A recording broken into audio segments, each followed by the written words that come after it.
Hello students, स्वागत है आपका अपना यूट्यूब चैनल मैथमेटिक्स में। आज की क्लास में हम लोग प्रॉफिट एंड लॉस में कुछ महत्वपूर्ण प्रश्नों को देखेंगे जो वह प्रत्येक एग्जाम में अवश्य आता है। तो चलिए उस प्रश्नों को आज हम लोग एकदम शॉर्टकट विधि से सीखेंगे। तो चलिए आज का पहला प्रश्न को देखते हैं। कह रहा 56 वस्तुओं को बेचने पर 14 वस्तुओं के विक्रय मूल्य के बराबर लाभ होता है, तो लाभ प्रतिशत बतलावे। देखिए बहुत ही एकदम आसान विधि से हम लोग सीखेंगे, एकदम शॉर्टकट मेथड से।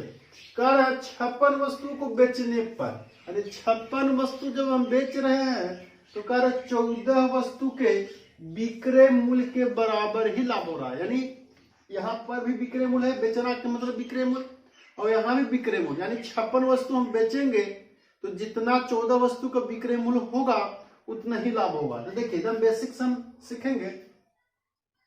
एक वस्तु का सेलिंग प्राइस यानी बिक्री मूल्य हम 1 रुपया मान लेते हैं। 1 रुपया यानी एक वस्तु का हम बिक्री मूल्य 1 रुपया यदि मान ले तो 56 वस्तु बेचेंगे तो सेलिंग प्राइस कितना हो जाएगा। यानी सेलिंग प्राइस कितना हो जाएगा, 56 रुपया हो जाएगा। ठीक है, क्योंकि एक वस्तु का हम सेलिंग प्राइस विक्रय मूल्य 1 रुपया माना तो 56 वस्तु है, तो 56 वस्तु को बेचेंगे तो 56 रुपया मिलेगा। अब देखिए कार्य 14 वस्तु के विक्रय मूल्य के बराबर लाभ होता है। लाभ कितना हुआ, प्रॉफिट कितना हुआ, तो 14 वस्तु के विक्रय मूल्य के बराबर। एक वस्तु का विक्रय मूल्य 1 रुपया माना गया है तो 14 वस्तु के विक्रय मूल्य कितना हो जाएगा, 14 रुपया, है ना, 14 रुपया हो जाएगा। देखिए विक्रय मूल्य है 56 रुपया, यानी 56 रुपया में बेच रहे हैं तो 14 रुपया का फायदा हुआ, लाभ हुआ, तो क्रय मूल्य कितना होगा, क्रय मूल्य तो कम होगा, यानी घटा लेंगे तो हमको क्रय मूल्य निकल गया। तो 56 रुपया में 14 रुपया जाएगा 42 रुपया, यानी उस वस्तु का क्रय मूल्य होगा 42 रुपया, है ना।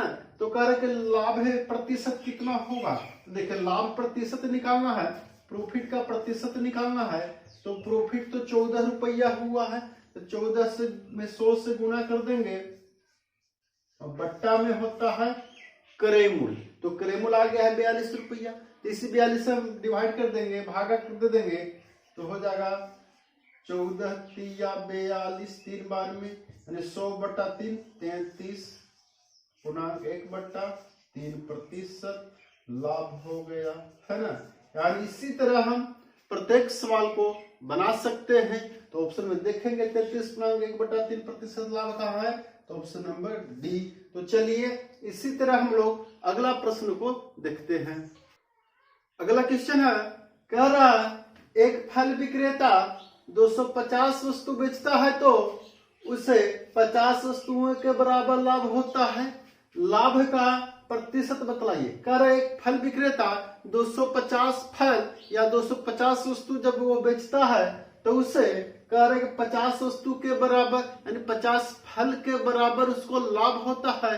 तो कह रहा है कि फल विक्रेता को लाभ प्रतिशत में कितना होगा। तो देखिए बहुत सा सिंपल है, यहाँ पर देख रहे हैं कि वस्तु बेचता है यानी विक्रय मूल्य है। यहाँ भी कह रहा है 50 वस्तुओं के बराबर है यानी विक्रय मूल्य के बराबर हो, है ना, यानी विक्रय मूल्य रहेगा। यानी विक्रय मूल्य दिया रहेगा तो हम विक्रय मूल्य एक वस्तु का 1 रुपया मानेंगे। कभी कभी प्रश्न में आपको क्रय मूल्य भी देगा तो क्रय मूल्य देगा तो क्रय मूल्य मान लेंगे। ठीक है, तो हमको यहाँ विक्रय मूल्य दिया है, एक फल विक्रेता 250 वस्तु बेचता है तो उसे 50 वस्तुओं के विक्रय मूल्य के बराबर लाभ होता है। तो एक वस्तु का विक्रय मूल्य 1 रुपया मान लिया जाए तो 250 वस्तु है तो विक्रय मूल्य कितना हो जाएगा, तो 250 वस्तु है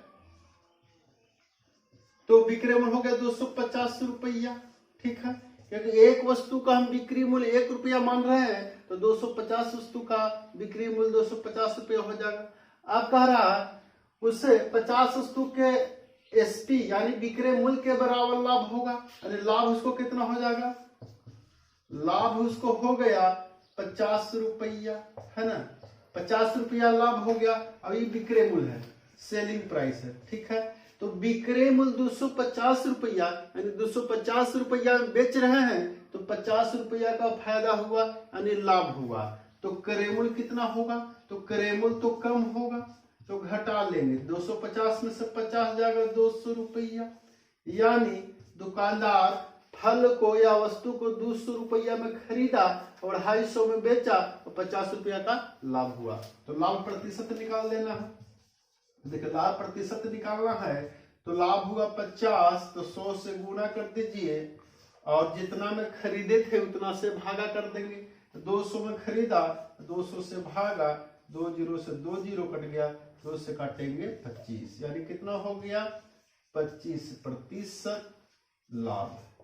यानी दुकानदार को उस फल को बेचने में कुल 25% का लाभ होगा। तो ऑप्शन में देखेंगे 25%, तो ऑप्शन नंबर डी।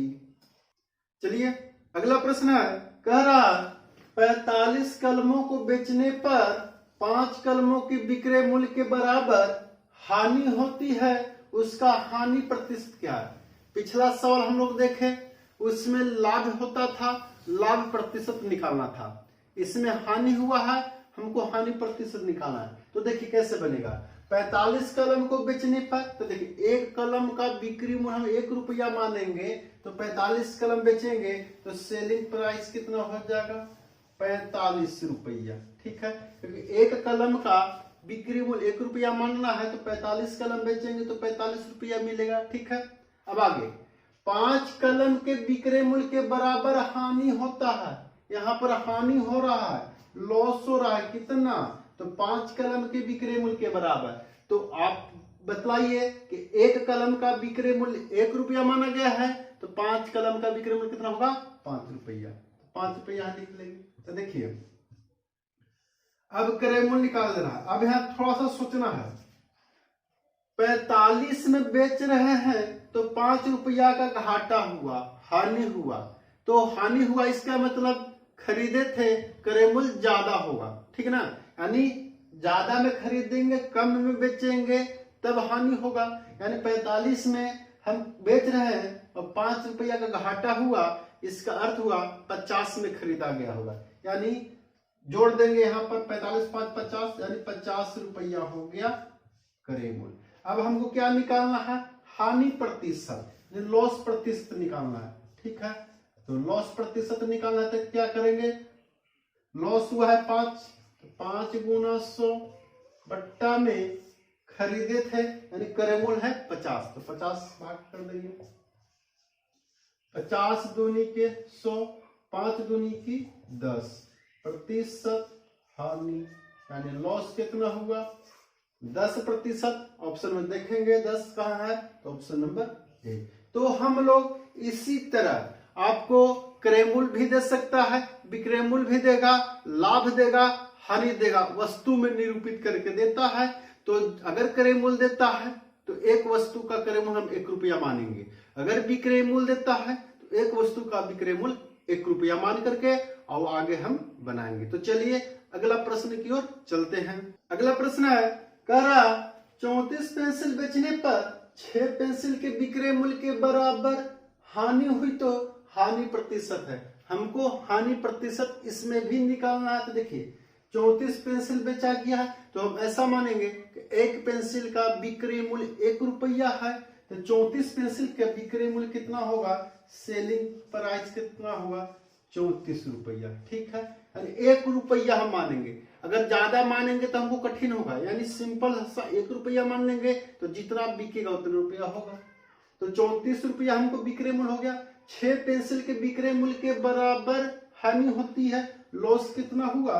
तो लॉस हुआ है 6 पेंसिल के विक्रय मूल्य यानी 6 रुपया। ठीक है, तो देखिए 34 में बेच रहे हैं, 34 रुपया में बेच रहे हैं तो 6 रुपया का घाटा हुआ, हानि हुआ, इसका अर्थ ज्यादा में खरीदे होंगे। यानी क्रय मूल्य जो होगा आपका सीपी जो होगा वह 34 और 6 जोड़ देंगे यानी 40 रुपया हो गया। ठीक है, यानी 40 रुपया क्रय मूल्य होगा, तभी तो घाटा हुआ। अब हमको निकालना है हानि प्रतिशत निकालना है, लॉस का प्रतिशत निकालना है कि कितना होगा। तो देखिए जितना लॉस हुआ उसमें 100 से गुना कर देना है। ठीक है, 100 से गुना कर दिए और जितना में खरीदे हैं उससे भाग दिया था, तो 40 में खरीदे हैं 40 से भागा कर देंगे। ठीक है, 1 0 से 1 0 कट गया, 4 का आधा 2 और 10 का आधा 5, 2 से कट गया 3 बार में, तो कितना हो गया 15% हानि। यानी इस प्रकार दुकानदार को कलम बेचने पर 15% का घाटा हुआ, हानि हुआ। तो ऑप्शन में देखेंगे ऑप्शन नंबर बी।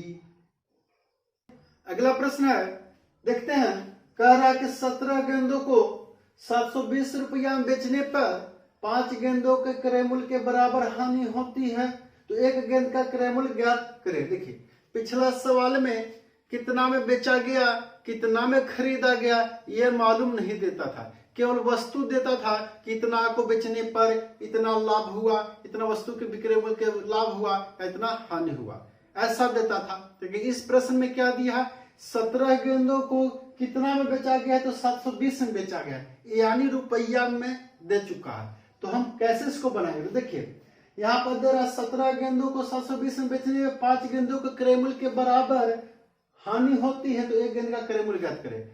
इसमें क्रय मूल्य भी दिया है और विक्रय मूल्य भी दिया है, तो हम इसको इस तरह से सोचेंगे, 17 गेंद को बेचने पर, इसका अर्थ होगा कि 17 गेंद पहले खरीदेंगे तभी तो 17 गेंद बेचेंगे, तो पहले हम 17 गेंद का क्रय मूल्य निकालेंगे। तो इस तरह मानते हैं कि एक गेंद का क्रय मूल्य जो है, यहां मान लेते हैं कि एक गेंद का सीपी जो है x रुपया मान लेते हैं, एक गेंद है उसका सीपी यानी क्रय मूल्य x रुपया मानेंगे, है ना। तो यहाँ पर हम x रुपया इसलिए माने हैं कि अगर एक मानेंगे तो यहाँ घटाने में रुपया में दिया तो दिक्कत होगा, तो हम x मान लिए, ठीक है ना, x रुपया मान लिए। तो देखिए 17 गेंद को पहले हम खरीदेंगे, तो 17 गेंद का सीपी यानी क्रय मूल्य कितना होगा, तो एक गेंद का हम सीपी x रुपया माने हैं, तो 17 गेंद का सीपी 17x हो जाएगा, है ना, 17x रुपया हो जाएगा, है ना, क्योंकि एक गेंद का हम सीपी क्रय मूल्य x रुपया माने, तो 17 गेंद है तो 17x रुपया हो जाएगा। ठीक है, अब कह रहा है 5 गेंदों के क्रय मूल्य के बराबर हानि होती है, तो देखिए लॉस कितना हुआ, तो लॉस हो रहा है 5 गेंद के क्रय मूल्य के बराबर, तो एक गेंद का क्रय मूल्य यानी सीपी x माना गया है, तो 5 गेंद है तो 5x हो जाएगा, लॉस हो गया। तो देखिए अब यहां देखेंगे, आप यहां देख रहे हैं कि क्रय मूल्य है 17x और 17x में खरीदे हैं और 5x का घाटा हुआ, इसका अर्थ हुआ आप कम में बेचे, तो कम में बेचेंगे तभी घाटा होता है,